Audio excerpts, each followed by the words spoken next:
KXTC Podcast. Le samedi 6 et le dimanche 7 avril 2024, à la salle polyculturelle de Vidauban, dans le Var, aura lieu le Geek & Game Festival. Nous avons demandé à Christophe Lorenz, chargé de communication, des précisions complémentaires sur cette manifestation. Pour sa 3e édition, le festival Geek & Game donne à nouveau rendez-vous à tous les amateurs de jeux et de culture geek à l'espace polyculturel Quoi de Caen de Vidauban, à la fois en extérieur et en intérieur. Donc ce festival est le fruit d'une collaboration entre la ville et l'association Légende et Fantasy, qui est une jeune association vidaubanaise également à l'origine de la fête de la sorcière, gros festival qui avait obtenu un énorme succès pour ses éditions de 2022 et 2023. Le Geek & Game, qu'est-ce que c'est ? C'est un festival qui est dédié aux jeux vidéo, à la culture geek. C'est une sorte d'expérience complètement immersive dans le domaine des jeux vidéo, des jeux sur table, mais aussi du cosplay et des univers des super-héros, des univers manga, de la fantasy, de la culture pop et de la culture geek, avec aussi de nombreuses surprises et énormément d'animations gratuites pendant 2 jours. Il y a des nouveautés exclusives cette année qui sont des tournois de jeux en réalité virtuelle, ainsi que des bornes d'arcade à la fois vintage et moderne en accès libre, dont le Dance Rush, qui est une borne d'arcade unique en France.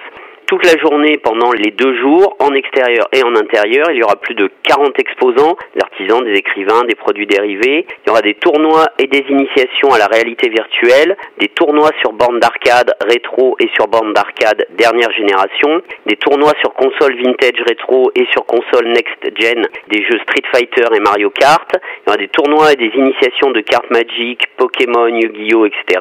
Il y aura, comme d'habitude, des démonstrations et des jeux Just Dance avec Irina. Il y aura une chasse aux Pokémon pour enfants et adultes avec le conseil municipal jeune de la ville de Vidauban, des initiations jeux de rôle, des initiations et des démonstrations de danse K-pop et des initiations et des démonstrations de combat sabre laser aussi avec une compagnie Star Wars.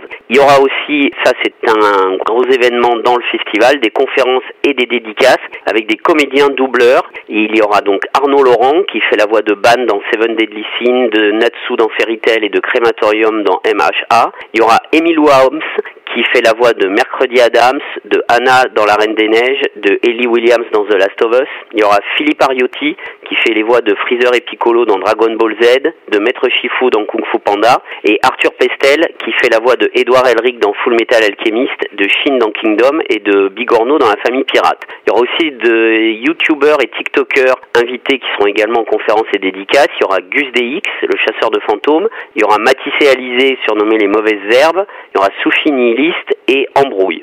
Bien sûr, il y aura boissons et restauration sur place pendant les 2 jours, toute la journée. Le Geek & Game numéro 3, c'est samedi et dimanche de 10h à 18h, avec une entrée à 9h30 pour les VIP. C'est à l'espace polyculturel boulevard Quoi de Caen. Et rappelons que la ville de Vidauban est idéalement située sur la route nationale 7, à 15 minutes des sorties d'autoroute du Muy et du Canet des Morts, et que nous bénéficions de très nombreux parkings gratuits situés seulement quelques minutes à pied de la salle polyculturelle. KXTC Podcast.